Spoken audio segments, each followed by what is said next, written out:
karena banyak pertanyaan dari Pak Hendrik dan juga Pak Andre. Tadi saya mau ikut jawab, tapi karena waktunya saya sharing khotbah, tidak jadi jawab. Nanti tidak yang namanya judul khotbah hari ini. Apa judul khotbahnya hari ini? Peduli. Apakah dia peduli? Apakah dia peduli? Kalau saya tadi ikut debat, apakah dia pedulinya hilang nanti. Jadi saya tidak ikut jawab, walaupun pengen jawab.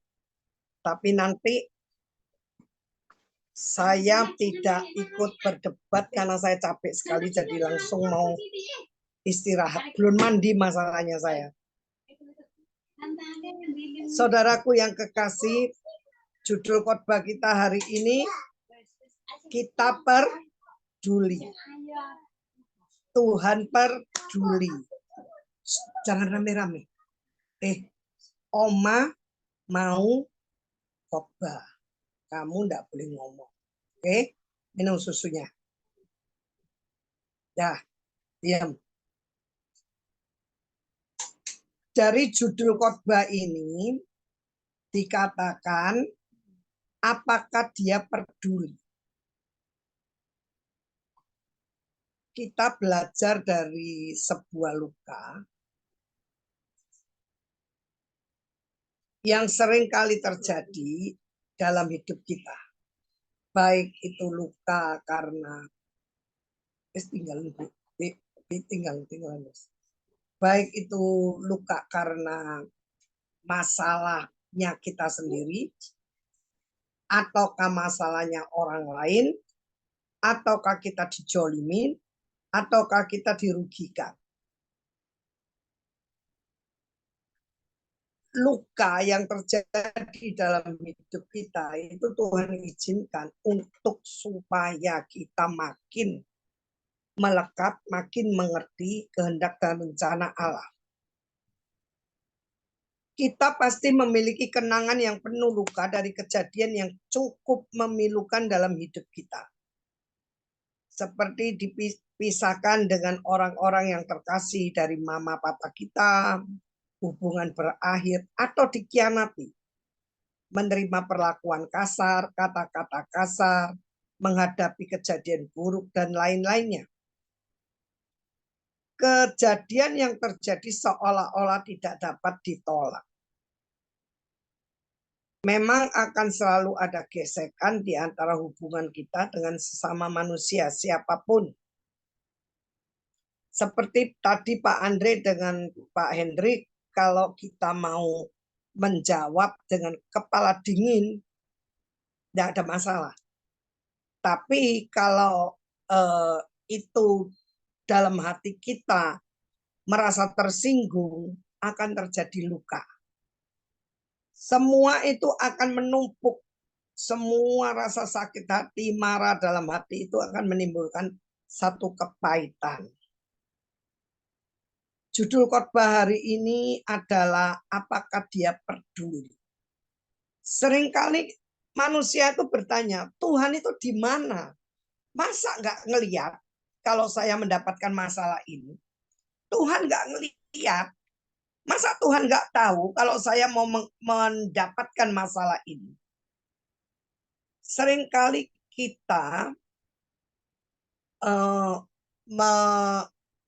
bukan memungkiri ketidakpercayaan kita kalau Tuhan peduli dengan kita, ketidakpercayaan kita kalau Tuhan itu memperhatikan kita karena persoalan terjadi. Saya punya teman saya ini seorang nabi, selalu mendapat suara dari Tuhan, audible dengan telinganya atau mimpi. Satu ketika rumahnya kebakar. Anaknya ada di dalam. Ikut terbakar. Mamanya telepon-teleponan dengan anaknya. Keluar kamu, keluar dari situ. Nggak bisa, Ma, nggak bisa. Karena rumahnya ruko atau gimana ya. Pokoknya enggak bisa keluar. Jadi dia telepon-teleponan enggak bisa, akhirnya mati. Enggak taunya anaknya itu telepon-teleponan dengan ciciknya sampai ajal menjemput. Nah, dengan judul khotbah ini dikatakan, apakah dia peduli? Apakah dia enggak tahu kalau akan terjadi kebakaran? Nyatanya terjadi. Nyatanya anaknya meninggal. Terbakar, gosong, habis. Apakah dia peduli ini? Sering sekali diucapkan oleh kita, anak-anak Tuhan. Seperti saya, umur 40. Suami saya serong. Pertanyaan ini ada dalam hidup saya. Apakah Tuhan itu peduli? Apakah Tuhan tidak tahu kalau suami saya itu selingkuh? Kalau suami saya itu serong? Kenapa ini terjadi dalam hidup saya? Saya ini kurang apa? Saya pelayanan begini-begini. Kenapa ini terjadi? Pedulikah Tuhan itu dengan saya? Pedulikah dia dengan masalah saya? Saudara yang kekasih di dalam Tuhan, selama kita tidak mau berdamai dengan diri kita, dengan Tuhan, dan kita menuntut terus-menerus bertanya kepada Tuhan, Tuhan tidak akan jawab. Firman Tuhan mengatakan mengucap syukurlah di dalam segala perkara. Sulit sekali kita kalau ada masalah, suami saya selingkuh, mengucap syukur. Hore, puji Tuhan, suami saya selingkuh. Kan tidak mungkin saya seperti itu. Saya bertanya, kenapa Tuhan tidak akan jawab.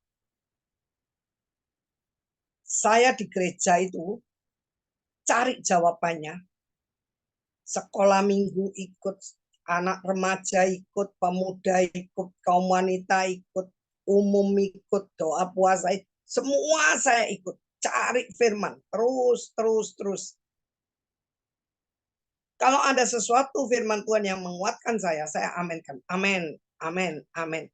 Nah, saudara, karena saya berusaha mencari jawabnya dari firman. Terus-menerus cari jawabnya dari firman. Lama-lama hati saya ini teduh. Teduh, ujung-ujungnya saya bisa mengucap syukur. Tuhan, saya mengucap syukur. Karena saya boleh mengalami perkara yang seperti ini. Tuhan, saya mengucap syukur. Karena Engkau meneguhkan aku, menguatkan aku, menghibur aku, sampai hari ini aku bisa berdiri. Besok pagi gimana? Saya lemah lagi. Dengar firman lagi, mengucap syukur lagi. Terus tuntunan Tuhan itu day by day. Untuk saya terus minta tuntunan Tuhan. Saudara, pada waktu suami saya selingkuh, saya tanya, yang selingkuh suami saya, yang stres, depresi saya. Begitu saya kena depresi, terpukullah mental saya, walaupun roh saya kuat, terus-menerus saya bicara firman, tapi mental saya down. Saudara tahu, saya melihat sopir di depan rumah itu banyak sopir. Saya ketakutan dan merasa malu. Saya tidak bisa menatap wajah mereka. Malu dan ketakutan. Itu terus-menerus menghimpit saya, membuat saya itu tidak bisa keluar rumah. Tapi saya ini punya roh penerobos. Ada satu ketekatan bahwa itu harus saya lawan. Jadi saya bahasa roh terus. Ipar saya mau ke pasar, saya ngomong saya ikut saya ke pasar. Padahal di pasar, ipar saya beli apa, belanja apa, saya nggak tahu. Saya cuma mau menerobos ketakutan saya mau menerobos mental saya, keluar sebagai pemenang, itu saya harus melangkah keluar. Saya tidak mau di kamar terus. Jadi keliling-keliling di pasar itu, saudara, saya tidak tahu beli apa. Saya cuma keluar dan bahasa roh sekeliling pasar. Saya bahasa roh terus sampai pulang. Besok pagi ikut lagi, ikut lagi, ikut lagi. Itu yang menyembuhkan saya karena saya mau keluar dari penjara yang mengkungkung saya. Dan sekarang saya lucu kan, saudara, yang serong suami saya, yang melakukan suami saya, tapi yang merasa ketakutan dan malu, tidak bisa dilihat orang, itu saya. Jadi judul khotbah yang dikatakan apakah dia peduli, ini rata-rata kita manusia mengalami. Satu ketika saya pelayanan di Aceh, dapat sewa mobil yang tidak ada AC-nya. Hujan badai. Tadinya kalau enggak hujan, kaca itu bisa dibuka. Begitu hujan badai, kaca harus ditutup. Begitu ditutup, kaca ngembun. Enggak bisa kelihatan. Roh Kudus menuntun saya untuk saya berdoa minta pelayanan malaikat. Saya langsung angkat tangan. Di dalam nama Tuhan Yesus Kristus, aku minta pasukan malaikat sekarang anak Tuhan Yesus mau berangkat ke Singkil pulang pergi. Hujan badai aku minta berhenti dalam nama Yesus. Malaikat hentikan hujan badai. Karena saya mau ke Singkil dan dari Singkil pulang ke rumah. Di dalam nama Yesus hentikan hujan. Nggak sampai 5 menit. Hujan badai berhenti. Karena di dalam kitab Mazmur dikatakan malaikat-malaikat itu pesuruh kita. Malaikat yang menolong membantu kita di dalam pelayanan, di dalam hal apapun. Malaikat-malaikat itulah yang menolong kita. Jadi saya doa setelah selesai, hujan berhenti, sopirnya ngomong apa? Hebat Ibu ya, hujan badai seperti gitu besarnya bisa berhenti. Saya bilang bukan saya, tapi malaikat Tuhan yang saya perintahkan untuk menghentikan hujan itu terjadi. Bukan saya. Saya tidak punya kuasa apa-apa, tapi malaikat punya kuasa.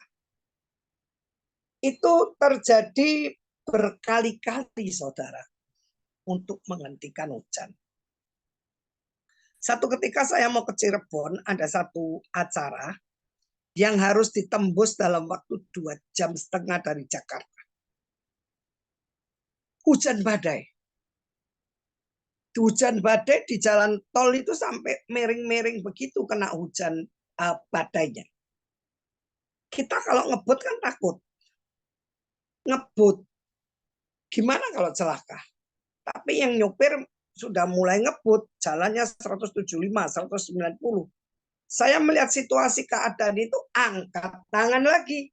Saya minta di dalam nama Yesus, aku perintahkan malaikat hujan badai diberhentikan. Aku anak Tuhan Yesus mau pergi ke Cirebon.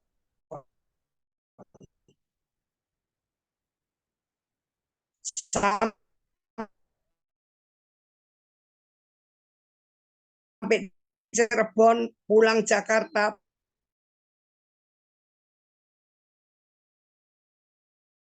kembali dengan keadaan nggak sampai 10.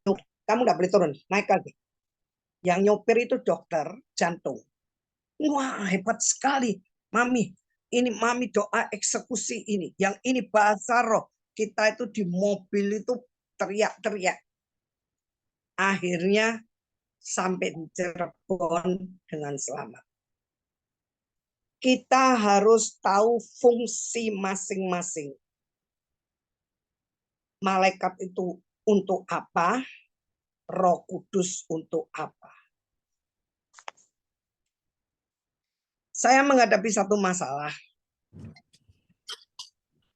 yang saya tidak tahu jalan keluarnya dan bagaimana saya mengambil keputusan. Di dalam nama Yesus aku minta Tuhan rekayasa daripada Roh Kudus mengerjakan dalam hidup saya. Di dalam nama Yesus, Roh Kudus tolong rekayasamu supaya apa yang aku alami ini Engkau rekayasa menjadi sesuatu yang baik, yang benar, yang apalah saya ngomong. Saya minta rekayasa Roh Kudus. Terus saya bicara, saya doa, minta rekayasa Roh Kudus. Akhirnya saudaraku yang kekasih, terjadilah hal-hal yang tadinya tidak mungkin menjadi selesai. Saya bilang, ya Tuhan, terima kasih.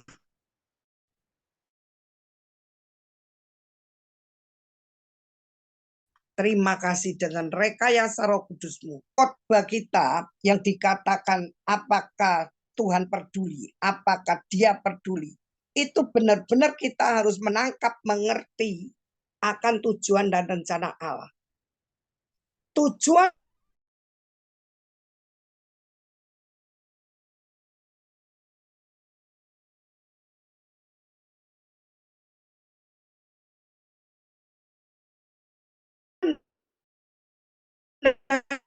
rencana Allah adalah untuk membuat kita lebih dewasa. Maka kita tidak tahu cara berdoa.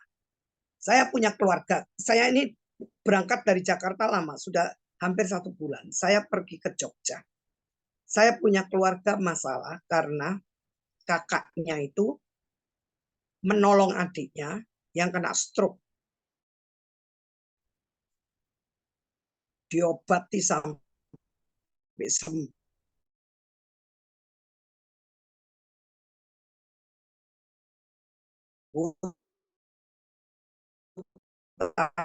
Masih teler, otaknya bermasalah kan kalau kena stroke itu berbeda. Kalau peri keilahian itu kemanusiaan kita. Tapi kalau peri keilahian itu adalah untuk menguntungkan surga dan untuk menguntungkan dari orang yang kita tolong dan menguntungkan kita. Jadi dia tidak ngomong siapapun karena kasihan. Nah itu karena kasihan. Nanti kalau sadar, adiknya ini akan tambah senewen, akan stres karena asetnya hilang semua, disita bank. Jadi dia setiap bulan mengusahakan mencicil hutang adiknya itu setiap bulan 100 juta lebih, 100 juta lebih. Jadi dia minta tolong ke Tuhan, tolong ini gimana caranya menyelesaikan, gimana aku harus bayar, gimana. Terus setiap bulan dia doa dan Tuhan tutup. Dia adalah agent dari satu agent properti, tanah segala macam. Setiap bulan itu ada tutupan closing yang membuat dia mendapatkan keuntungan 100 lebih. Itu aset, tidak ada satupun yang terjual. Mobil semua tidak ada satupun yang terjual. Semua BPK, BSTNK dibayar semua berapa tahun. Adiknya kena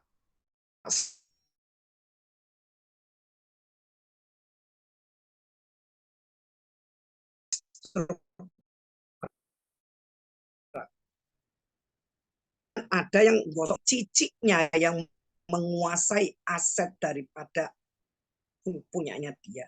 Saudara, ini yang dibayar itu kira-kira 8M karena beberapa tahun. Tapi adik tidak menyadari kalau dia punya utang. Terjadilah satu ketika karena dia dituduh, ciciknya ini dituduh menggelapkan aset adiknya, disomasi saudara. Ciciknya ini padahal baik sekali. Disomasi. Disomasi di BAP, di kepolisian. Dasar orang tidak pernah urusan kepolisian, tidak pernah ini, tidak pernah itu. Takut langsung pingsan. Karena dia ada sakit jantung. Ributlah seluruh keluarga. Dan ini sekarang masih jalan di pengadilan. Saya kejar ciciknya yang sudah menolong 8M ini.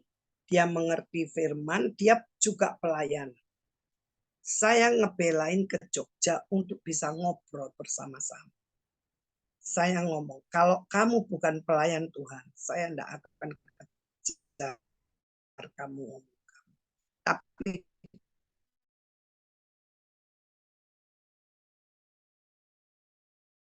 karena kamu pelayan Tuhan, saya mau ngomong di hadapan Tuhan yang Tuhan tidak tahu. Tuhan ada maksud dalam hidupmu untuk kamu berdiri di gap antara Tuhan dan keluargamu. Karena keluargamu banyak sekali yang belum mengenal Tuhan. Tuhan menginginkan lewat hidupmu kemuliaan Tuhan dinyatakan. Mereka akan melihat dan tahu siapa Tuhan. Saya bicara panjang lebar. Dan saya ngelihat akarnya. Dia kan ngomong, lah ya coba dulu enggak ditolong. Jangan ngomong coba dulu enggak ditolong. Tapi ini seizin Tuhan. Karena Tuhan menginginkan ada orang yang berdiri di gap antara manusia dan Tuhan. Supaya kamu menjadi berkat untuk seluruh keluarga. Bayangkan saudaramu si A, si B saya sebut. Mereka tidak sungguh-sungguh di dalam Tuhan walaupun dia Kristen. Imlek, bikin pesta besar-besaran Imlek. Saya bilang, saya ini cuma manusia. Saya ini merasa sakit hati. Untuk Imlek kayak gitu. Nah kalau untuk Tuhan, 1.200 orang, dananya berapa itu? Untuk kemuliaan bagi nama Tuhan. Surga diuntungkan. Ini untuk cuma pesta Imlek. Bayangin, apakah Tuhan tidak cemburu seperti itu? Saya ngomong panjang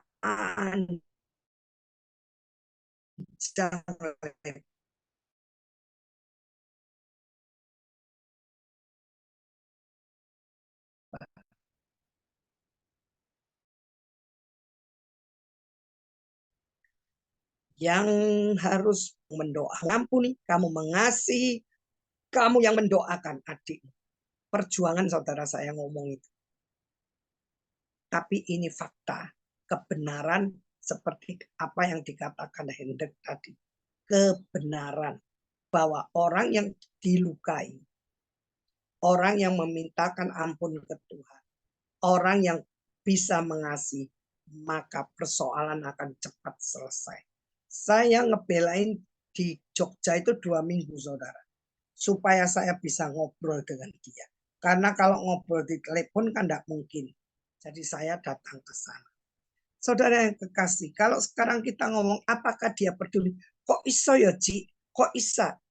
Tuhan sanggup memulihkan asal hatimu diselesaikan. Berdamai dengan dirimu, berdamai dengan Tuhan. Kamu tidak bisa ngomong, kalau boleh, dulu tidak saya tolong. Tidak bisa. Saya bilang, semua seizin Tuhan. Apakah dia peduli? Dia tetap peduli. Karena apa? Dia selalu memberikan yang terbaik bagi kita untuk kemuliaannya. Kita melihat ya, Galatia 2 ayat 20. Tolong bacakan Galatia 2:20.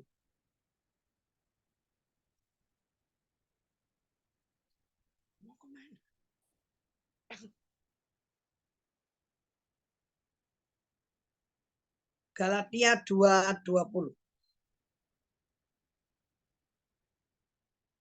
Tidur. Nanti emak tidur situ. Galatia 2:20.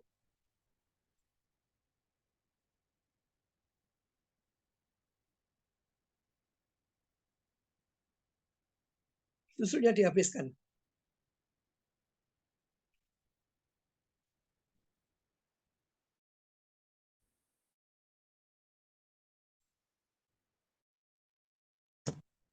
Galatia 2:20. Namun aku hidup, tetapi Namun bukan aku hidup tetapi ya. Ya. Terus? Namun aku hidup, tetapi bukan lagi aku sendiri yang hidup, melainkan Kristus yang hidup di dalam aku. Dan hidupku yang kuhidupi sekarang di dalam daging adalah hidup oleh iman dalam Anak Allah yang telah mengasihi aku dan menyerahkan dirinya untuk aku. Di ayat 20 ini jelas sekali. Namun aku hidup, tetapi bukan lagi aku sendiri yang hidup. Jadi saudara dan saya, walaupun sekarang hidup, tapi bukan saudara dan saya sendiri yang hidup, melainkan Kristus yang hidup di dalam aku. Jadi kita tidak bisa ngomong, kenapa ya kok jadi begini? Kenapa ya kok jadi begini? Karena apa? Kalau Tuhan izinkan itu terjadi, kelihatannya tidak cocok dengan kita. Karena apa? Menimbulkan satu kesakitan, menimbulkan satu luka, menimbulkan kerugian, menimbulkan anak kita terbakar, meninggal, menimbulkan mobil kita ditabrak. Tapi dikatakan melainkan Kristus yang hidup di dalam aku dan hidupku yang kuhidupi sekarang di dalam daging dan hidupku yang kuhidupi sekarang di dalam daging adalah hidup oleh iman dalam Anak Allah yang telah mengasihi aku dan menyerahkan dirinya untuk aku.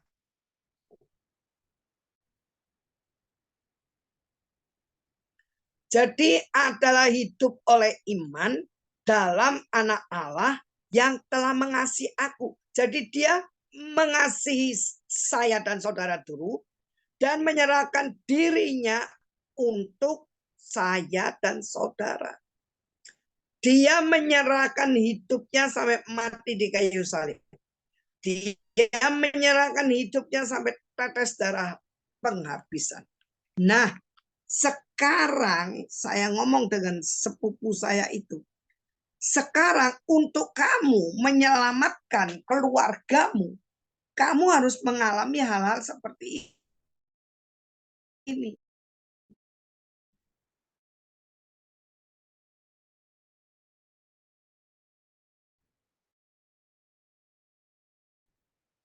Dan ingat, kamu katakan dalam hidupmu, bagaimana keluargamu bisa melihat bahwa Allah itu hidup. Mereka mengenal Yesus, mengenal Allah, mengenal siapapun walaupun mereka ke gereja. Tapi yang mereka kenal sekedar ke gereja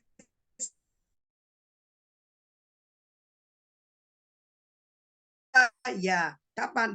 Nanti jam 4 sore. Nanti dinyatakan di keluarga itu mereka akan lahir baru, mereka akan menghidupi firman, mereka akan percaya firman, percaya bahwa ada Yesus yang hidup di dalam aku, yang mengasihi aku, yang menyerahkan dirinya karena aku. Mereka pribadi lepas pribadi akan kenal siapa Allah yang dia sembah. Dan mereka tidak akan sembrono lagi dengan hidupnya. Dan mereka benar-benar adalah orang yang diselamatkan. Saya kalau ngomong dengan siapapun, saya katakan saya orang yang berhutang. Jadi saya mau hidup saya ini untuk Kristus, hidup saya ini karena saya berhutang di dalam Kristus, maka saya akan habis-habisan bersama Kristus. Saya mau ini, mau itu, saya terus mau mengerjakan walaupun menyakiti diriku, walaupun tidak enak, saya tetap orang yang berhutang. Coba kita ngelihat ya di dalam ayat yang 21. Aku tidak menolak kasih karunia Allah.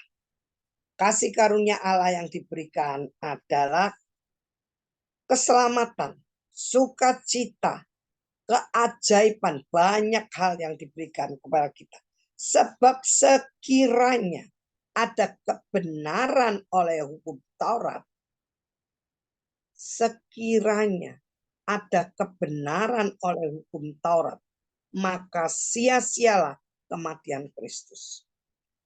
Saudaraku yang kekasih, kematian Kristus itu tidak sepadan dengan hukum Taurat.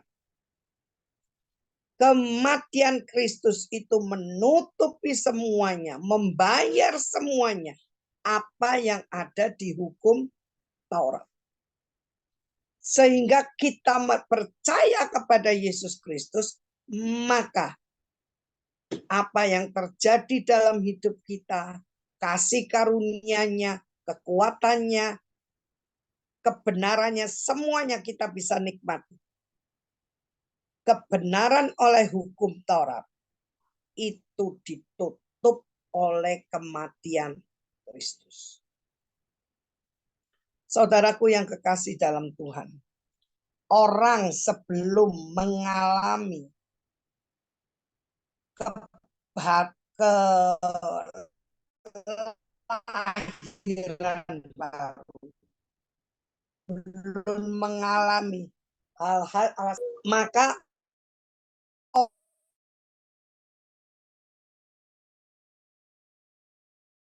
orang itu tidak akan mengalami Kristus, tidak akan mengalami kebenaran Kristus. Maka mereka mengenal Kristus dengan apa?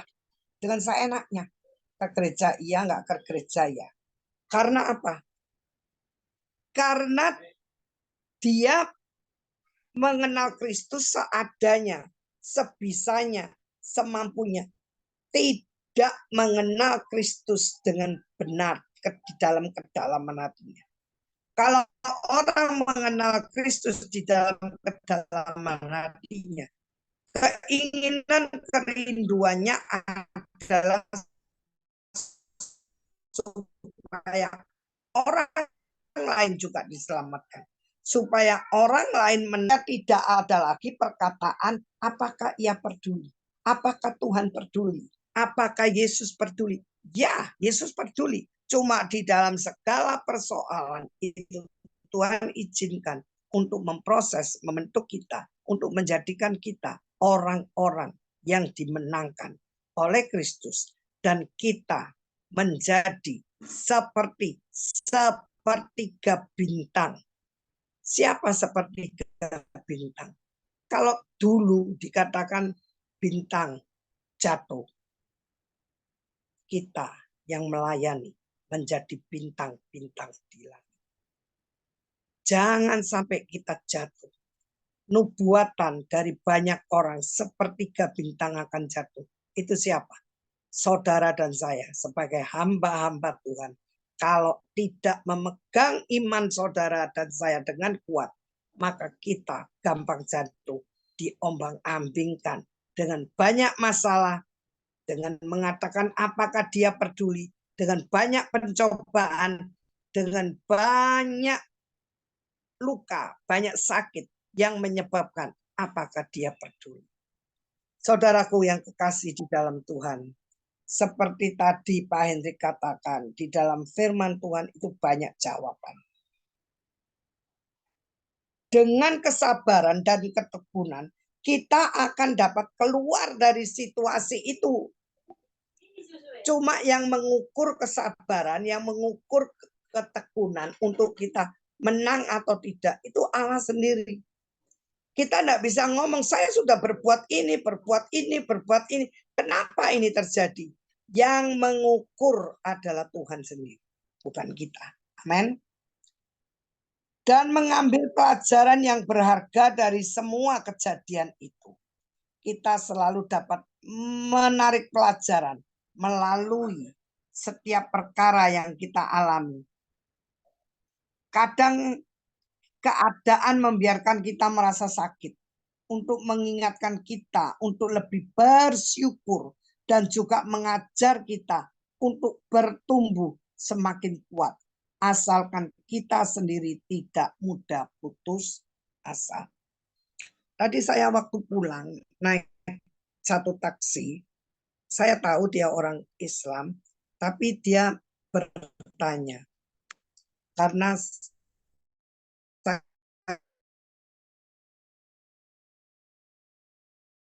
saya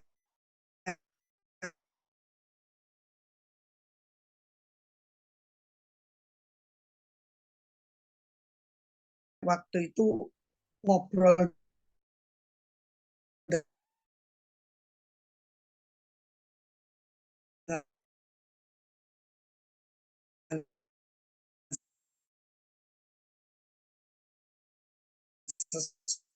seseorang di telepon, terus dia tanya, karakter itu ya dokter yang baik dan belajar dari masalah kejatuhan orang.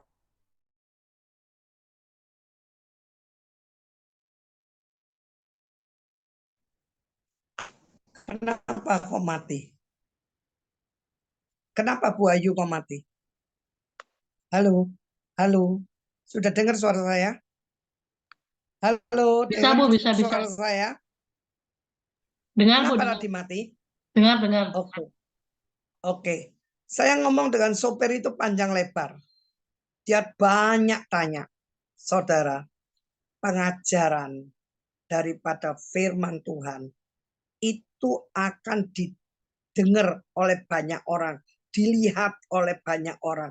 Lewat apa? Lewat kehidupan kita. Tadi teman saya ngomong begini, waduh, kamu itu sudah keluar ya dari masalah ini. Hebat kamu. Saya ngomong, bukan saya yang hebat. Tapi kalau Tuhan izinkan itu terjadi dalam hidup saya. 5 tahun saya berdoa untuk kakak ipar saya. Supaya saya bisa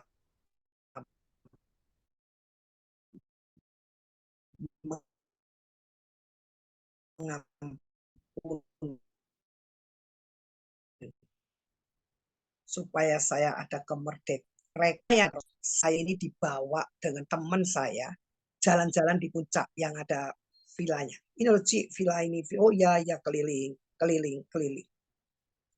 Keliling kedua hati saya itu sudah geder, saudara. Karena villanya itu hampir sama dengan villa daripada koko saya. Naik, turun, muter lagi. Muter kelima, jebol saya. Nangis saya, saudara. Begitu saya nangis, semua beban ini hilang semua. Saya ngomong, ini rekayasa daripada Roh Kudus. Karena apa? Karena saya terus berjuang. Tuhan, aku minta ampun, cabut Tuhan roh kemarahan, roh sakit hati, kepahitan kepada kakak ipar saya. Terus saya berdoa. Saya ngomong, ini rekayasa daripada Roh Kudus yang menyebabkan saya bisa bebas, merdeka dari hati yang tadinya bergumul tidak selesai. Begitu saya selesai dengan hati saya berkeinginan mendatangi kakak ipar saya. Untuk apa? Membebaskan kakak saya, musuh saya.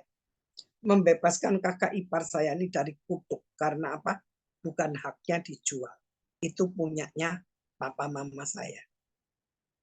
Tapi kalau dia meninggal dalam keadaan itu, kutuk itu akan turun ke dia dan ke anak-anaknya. Saya datang ke rumahnya yang dalam keadaan sakit supaya dibebaskan dari kutuk. Ayo tirukan doa saya suruh tirukan. Selesai. Ini semua ya, kalau dari hati kita keluar keinginan yang baik, kerinduan yang baik. rekayasa daripada Roh Kudus itu mengerjakan semuanya sehingga kita bisa melakukan seperti apa yang Tuhan mau. Saudara, memang tidak mudah kita mengerjakan seperti ini. Tapi kerinduan Tuhan supaya kita tahu apa yang harus kita lakukan. Di dalam Galatia 2 ayat 20 kalau dijelaskan bahwa hidup kita ini bukan kita lagi tapi Kristus yang hidup di dalam kita. Hanya dengan kesabaran serta ketekunan untuk memperbaiki segala keadaan dan memulai yang baru. Ini yang terjadi dalam hidup saya, makanya saya ke Surabaya.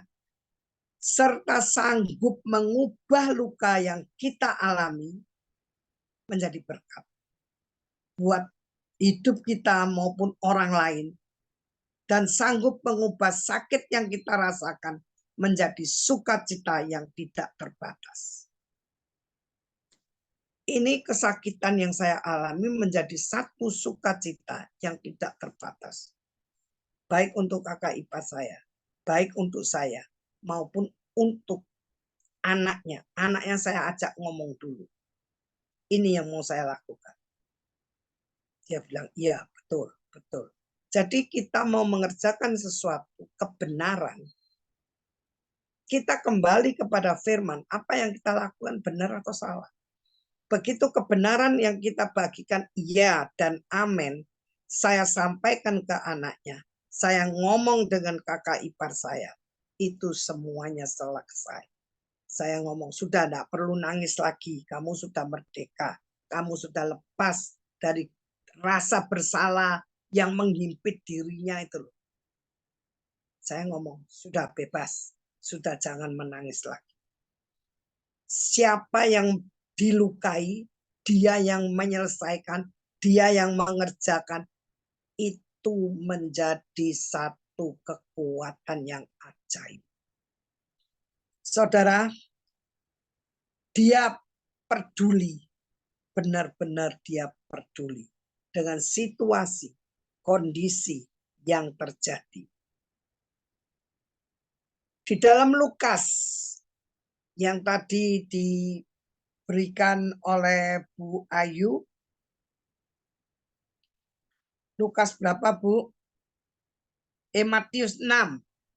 Matius 6 ayat 25 sampai 34. Bacakan Bu.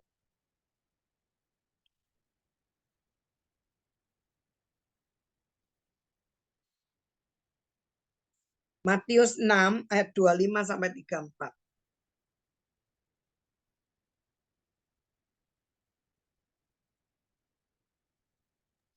Matius 6 ayat 25. Sampai 34. Karena itu aku berkata kepadamu, janganlah khawatir akan hidupmu, akan apa yang hendak kamu makan atau minum, dan janganlah khawatir pula akan tubuhmu, akan apa yang hendak kamu pakai. Bukankah hidup itu lebih penting daripada makanan, dan tubuh itu lebih penting daripada pakaian? 26. Stop. Okay. Kalau tadi yang saya ungkapkan adalah persoalan, masalah dalam kehidupan kita sehingga membentuk satu karakter Kristus keluar dari hidup kita. Tetapi ayat yang lain yang diberikan untuk kita bahas di dalam Matius 6, sekarang ayat 26, bacakan Bu Ayu. Ayat 26. Ya. Pandanglah burung-burung di langit yang tidak menabur dan tidak menuai, dan tidak mengumpulkan bekal dalam lumbung, namun diberi makan oleh Bapamu yang di sorga. Bukankah kamu jauh melebihi burung-burung itu? 27. Ya. Siapakah di antara kamu yang karena kekhawatirannya dapat menambahkan sehasta saja pada jalan hidupnya? Terus? 28. Ya. Dan mengapa kamu khawatir akan pakaian? Perhatikanlah bunga bakung di ladang, yang tumbuh tanpa bekerja dan tanpa memintal. 29. Ya. Namun aku berkata kepadamu, Salomo dalam segala kemegahannya pun tidak berpakaian seindah salah satu dari bunga itu. Ini yang dibahas adalah tentang apa yang kita makan, apa yang kita pakai. Kalau yang tadi ayat Galatia membahas tentang roh kita, hati kita. Jadi pembahasan malam ini komplit. Bukan hanya untuk roh hati kita, tapi juga untuk fisik kita. Apa yang kita makan, apa yang kita pakai. Itu Tuhan peduli. Dengan rekayasa daripada Roh Kudus, pada masa pandemi, orang-orang tidak bisa berjualan, tidak bisa berjual beli. Mereka bingung dengan situasi kondisi karena semua tidak ada yang bisa mereka kerjakan. Tapi dengan adanya ayat firman ini menjelaskan bahwa Tuhan itu peduli. Baik roh, hati, jiwa yang tadi saya jelaskan. Dan sekarang tentang apa yang kita makan, apa yang kita pakai. Tuhan tidak memberikan hidup kita telanjang. Tuhan tidak membiarkan hidup kita telanjang secara roh, jiwa, dan tubuh. Jadi Tuhan menginginkan kita mengcover roh dan jiwa kita dan tubuh kita dengan semua yang Tuhan ajarkan malam ini adalah burung di udara tidak pernah mencari makanan, tapi Tuhan berikan. Bunga yang di padang tidak pernah meminta, tetapi tetap Tuhan memberikan pakaiannya. Kita melihat di dalam 2 Korintus 5 ayat 10. 2 Korintus 5 ayat 10.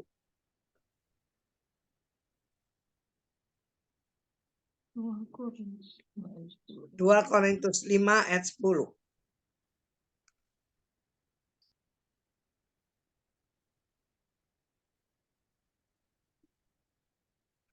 Dua Korintus 5 ayat 10. Ya, Sebab kita semua harus menghadap tahta pengadilan Kristus, supaya setiap orang memperoleh apa yang patut terimanya, sesuai dengan yang dilakukannya dalam hidupnya ini, baik ataupun jahat. Amin. yang Tuhan inginkan kalau kita menghadap tahta pengadilan Kristus, supaya kita setiap orang ini proses sedemikian rupa mengalami A, B, C, D, dan persoalan masalah yang dialami oleh orang-orang ini nggak ada yang sama. Tetapi rasa sakitnya itu sama. Kita seperti seolah-olah masuk di dalam pembakaran, di oven. Setelah keluar dari oven, kita masih dibentuk lagi, digambarin, supaya kita menjadi satu bejana yang indah. Jadi sebelum kita menghadap tata pengadilan Kristus, semua orang memperoleh yang patut diterimanya. Sesuai dengan yang dilakukannya dalam hidupnya ini, baik ataupun jahat. Jadi semuanya, proses demi proses, itu menjadikan hidup kita ini lebih berarti untuk kita masuk di dalam tahta pengadilan Allah. Di dalam Galatia 6 ayat 7 dan 8 kita baca.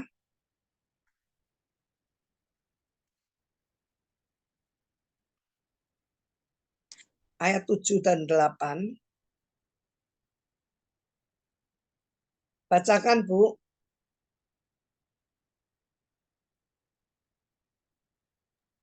Galatia 6 ayat 7 dan 8. Ya.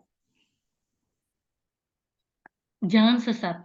Allah tidak membiarkan dirinya dipermainkan. Karena apa yang ditabur orang, itu juga yang akan dituainya. Ayat 8. Sebab barang siapa menabur dalam dagingnya, ia akan menuai kebinasaan dari dagingnya. Tetapi barang siapa menabur dalam roh, ia akan menuai hidup yang kekal dari roh itu. Amin. Jadi inti daripada apakah ia peduli di dalam persoalan-persoalan dalam kehidupan yang menyakitkan kita itu adalah untuk pada waktu kita menghadap tahta pengadilan Allah, kita akan mengalami, dimurnikan, disucikan, dikuduskan. Oleh persoalan-persoalan itu kita keluar sebagai pemenang, sehingga pada waktu kita menghadap tahta pengadilan Kristus, kita akan mengalami, jangan sesat, Allah tidak membiarkan dirinya dipermainkan. Karena apa yang ditabur orang itu juga yang akan dituainya. Jadi kalau kita mengalami persoalan macam-macam, barang siapa menabur dalam dagingnya, ia akan menuai kebinasaan dari dagingnya. Tetapi barang siapa menabur di dalam roh, yang saya tadi jabarkan keluar sebagai pemenang, ia akan menuai hidup yang kekal dari roh itu. Jadi apakah ia peduli? Peduli, karena inti tujuan dari rencana Allah bahwa kita akan menuai hidup yang kekal dari roh itu. Bahkan sebelum kita menuai hidup yang kekal di surga, kita mengalami lebih dulu surga terjadi di bumi. Sebelum kita mengalami surga beneran pada waktu kita meninggal, kita mengalami surga di bumi lebih dulu. Kita mengalami keadaan seperti di surga, sukacita Allah, kebenaran Allah, kebahagiaan di dalam Allah. Kita alami di bumi sebelum kita masuk ke surga. Tetapi barang siapa menabur dalam roh, kemenangan sudah kita dapat. Kebahagiaan di bumi kita dapat. Ia akan menuai hidup yang kekal dari roh itu. Kita akan menerima kehidupan yang kekal bersama Tuhan di surga. Karena Tuhan menyediakan rumah bagi kita di surga. Dikatakan janganlah kita jemu-jemu berbuat baik, karena apabila sudah datang waktunya, kita akan menuai jika kita tidak menjadi lemah. Saudaraku, ayat ini saudaraku terus mendengung di telinga saya. Pada waktu suami saya mengalami masalah, minggat dari rumah, saya ngomong dengan mulut saya berhenti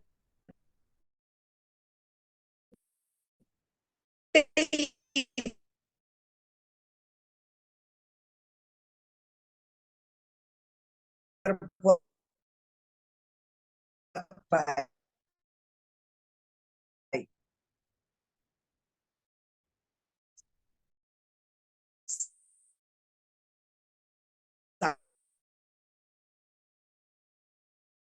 Saya tidak akan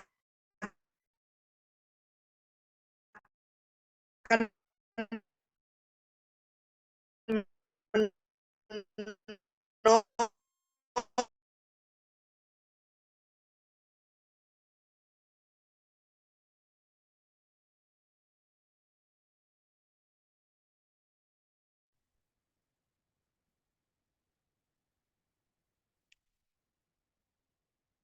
Halo, halo, Ya, dengar Ibu. ya? Dengar, Bu, dengar. Saya sampai mana tuh? Oh, saya jengkel dengan pribumi. Itu terus menerus nyiang pagi siang malam sampai ya berhenti. Saya mau berbuat baik. Saya mau berbuat baik lagi. Suara itu akhirnya berhenti.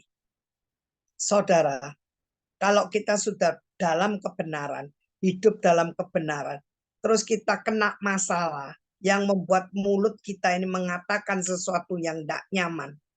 Roh Kudus itu tidak suka. Roh Kudus terus bicara di dalam hidup saya untuk saya terus balik lagi berbuat baik. Karena apa? Karena Tuhan tidak menginginkan saya gagal di bumi. Karena kalau saya gagal di bumi, di surga pun saya tidak akan dapat.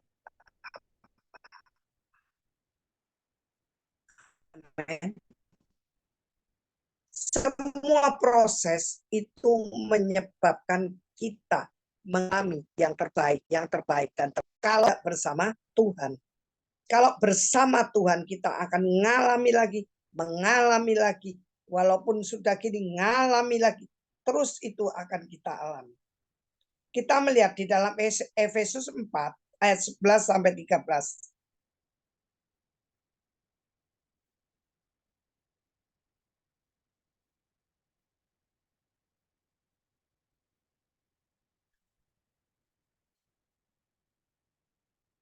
Efesus 4 ayat 11 sampai 13.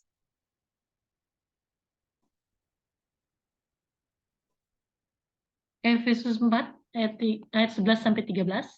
Iya. Dan ialah yang memberikan baik rasul-rasul maupun nabi-nabi, baik pemberita-pemberita Injil maupun gembala-gembala dan pengajar-pengajar, untuk memperlengkapi orang-orang kudus bagi pekerjaan pelayanan, bagi pembangunan tubuh Kristus, sampai kita semua telah mencapai kesatuan iman dan pengetahuan yang benar tentang anak Allah, kedewasaan penuh dan tingkat pertumbuhan yang sesuai dengan kepenuhan Kristus. Amin. Amin. Ini yang Tuhan inginkan. Kita mengalami banyak perkara, tapi di bumi ini Tuhan sudah menyiapkan rasul-rasulnya, nabi-nabinya, pemberita Injil, pengajar, gembala, agar supaya memperlengkapi saudara dan saya bagi pekerjaan pelayanan, bagi pembangunan tubuh Kristus. Sampai kita semua telah mencapai kesatuan iman dan pengetahuan yang benar tentang anak Allah, kedewasaan penuh, dan tingkat pertumbuhan yang sesuai dengan kepenuhan Kristus. Semua masalah-masalah yang terjadi itu adalah untuk ini, saudaraku yang kekasih. Supaya kita beroleh pertumbuhan yang benar, yang sesuai dengan kepenuhan Kristus, kita boleh mengalami yang ajaib di dalam Tuhan. Kita melihat ayat terakhir Matius 5 ayat 20. Matius 5 ayat 20.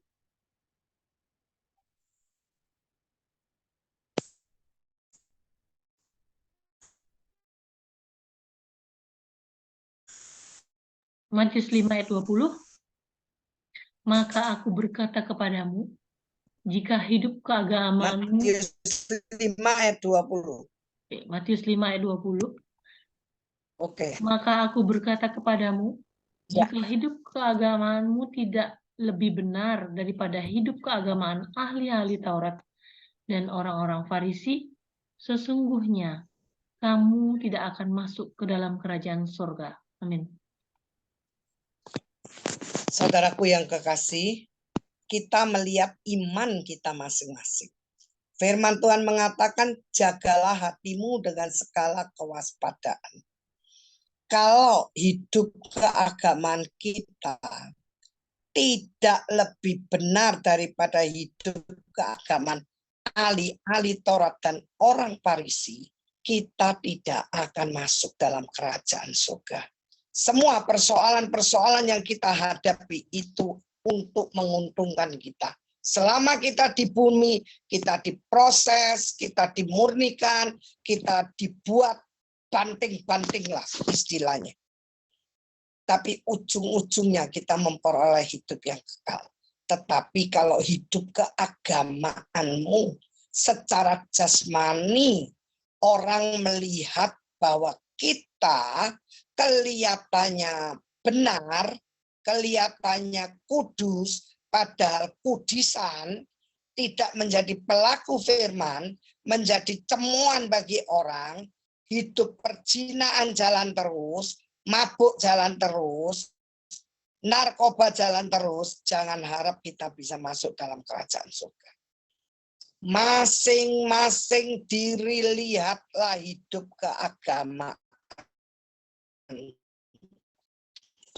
Apakah sudah menjadi berkat buat dirimu sendiri, buat keluargamu, dan buat sekelilingmu, supaya nama Tuhan dipermuliakan. Surga diuntungkan oleh karena hidup saudara dan saya. Amin. Tuhan Yesus berkati. Amin, Bu Ayu. Amin untuk semua saudara, teman-teman. Sayang. Amin. Ya. Amin. Makasih Bu banyak Deborah. ya Ibu Deborah. Terima kasih Bu Deborah.